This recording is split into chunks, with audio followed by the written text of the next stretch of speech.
Angela Merkel rencontrera le nouveau président français dès le 15 mai prochain. La crise l'impose, mais les deux leaders ne sont d'accord sur rien. Frédéric Maillard. Le QG de campagne de François Hollande, déjà européen. Le nouveau président élu n'aura pas attendu d'être installé à l'Elysée pour recevoir Jean-Claude Juncker, le patron de l'Eurogroupe. La Banque de France vient alors d'annoncer sa prévision pour le prochain trimestre, une croissance nulle de l'économie française. L'heure est aux stratégies avant le temps de l'action.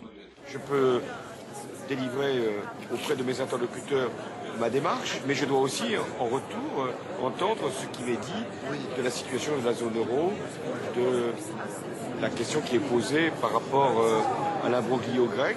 Car François Hollande s'oppose frontalement à la stratégie de croissance de la chancelière allemande, celle appliquée pour l'instant en Grèce, l'austérité. Au Parlement allemand, Angela Merkel a d'ailleurs rappelé aujourd'hui les fondamentaux de sa politique. La croissance, par l'augmentation de la dette, nous renverrait au tout début de la crise. Et c'est pourquoi nous ne l'accepterons pas. La chancelière voudrait appliquer à toute l'Europe le modèle allemand. François Hollande entend bien lui faire barrage. Là où l'Allemagne et la France n'ont pas du tout les mêmes visions, c'est comment arriver à l'équilibre, puisque du côté de la France, dans le programme de François Hollande, il s'agit de retrouver la croissance par des politiques d'investissement public.